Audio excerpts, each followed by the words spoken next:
Hey Slackers, Slack Pack. Welcome to my channel, or welcome back to my channel. I am the host Cerius Blaq of Cerius Blaq with Cerius Blaq.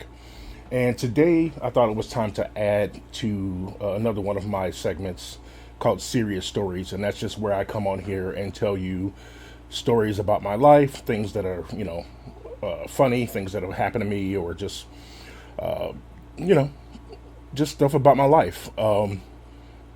I'm originally from Chicago, Illinois, but I've been living in Portland, Oregon since 2011.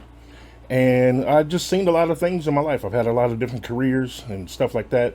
But today's story is I want to focus on something that is definitely humorous. Something that happened the first year when I moved to Portland.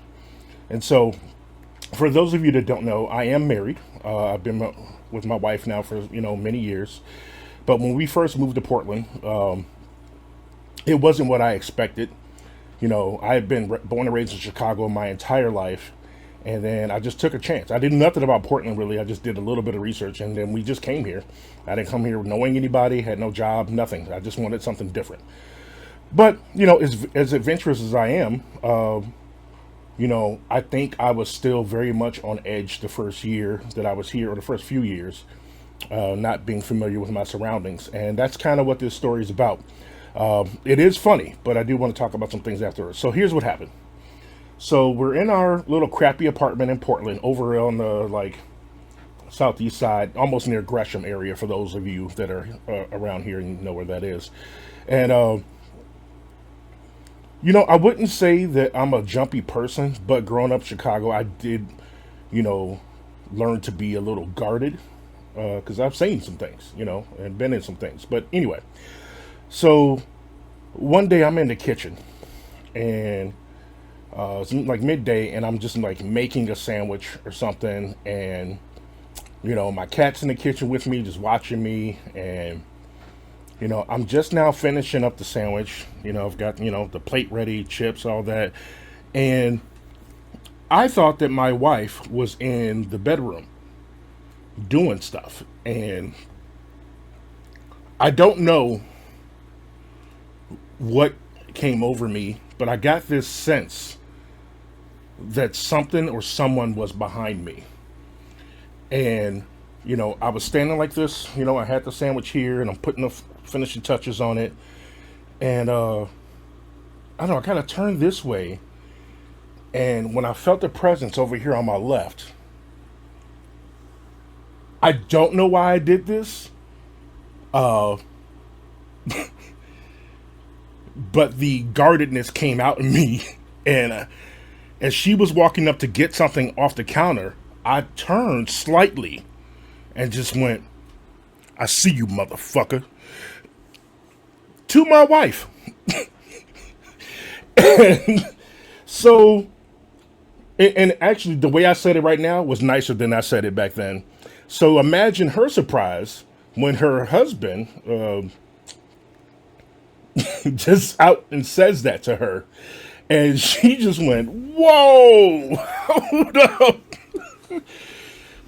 Like she had no idea what was going on. I'm sure in her head she thought I was real protective of that sandwich or whatever. But like immediately I turned and I saw it was her, and I was so apologetic, y'all. Because I just went, "I see you, motherfucker," and she was like, "Oh shit," because I don't think she'd ever seen me like that before either.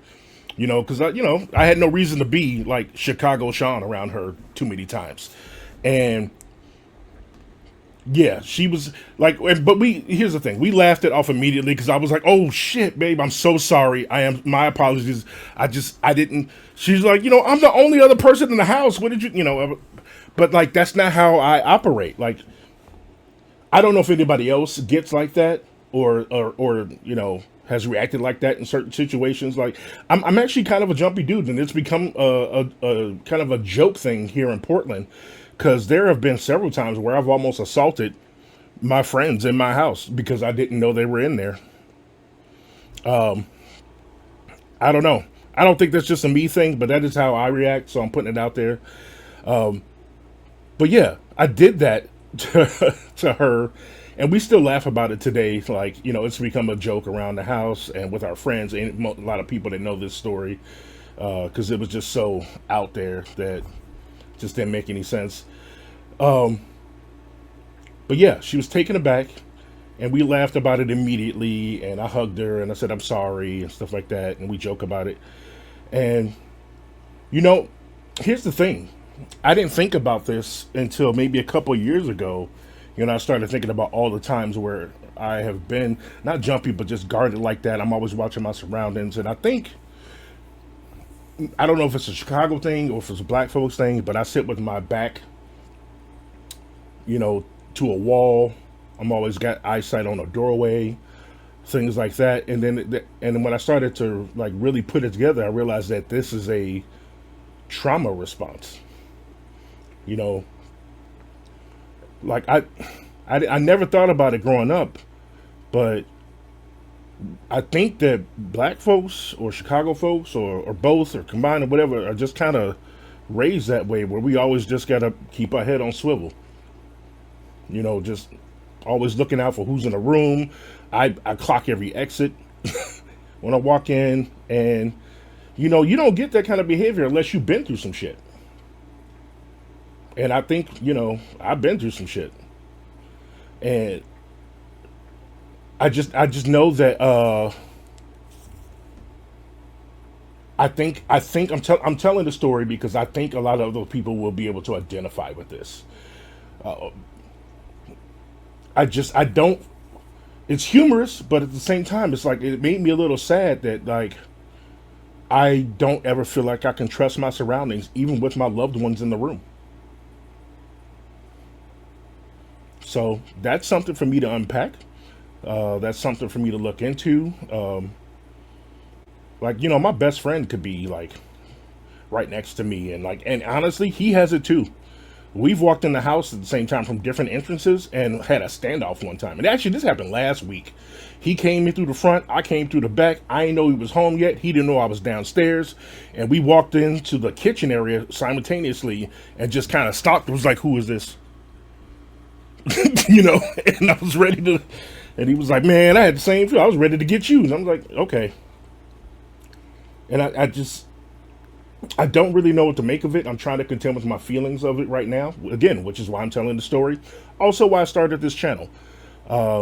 Not to just be funny and watch music and interview comic book creators, but I really want to talk about human things. Mental health is a big thing on my channel here. And I just thought that I should share this quick story about like something that I thought initially was just funny, and it still is. It still is because it's so ridiculous. But when you get into the meat of it, it's a trauma response for me to react that way, and I don't know that I'm ever going to get over it. Um, and I think maybe deep down that says something about me just not feeling safe. Period. Um, because I don't feel safe. You know, as large as I am, and like I have a male presence, and in a lot of situations, like a lot of people will view me as the threat, right? But that doesn't mean that I'm not always afraid or watching out, or because I'm looking for danger from a lot of different sources, y'all, especially these days. Um, but yeah, that's the story. I'm gonna make it real quick. If you're watching this, I would just love to hear your thoughts on anything that you have about this type of situation. Have you been through something like this? Have you felt like this? What's your experience? How do you cope with it? Um, Stuff like that. So slackers, Slack Pack, if you're watching this, I appreciate you first of all for listening to me babble on about my life, and then just yeah, give me some feedback and give me your thoughts, and I appreciate it. And tune back in for another story at a later date. And in the meantime, watch some music video reactions or some interviews with my comic book people. So I appreciate y'all, and I'm gonna go ahead and get out of here for now because I'm not really sure what to say. More to say about this, but I appreciate y'all. Y'all take it easy. Peace.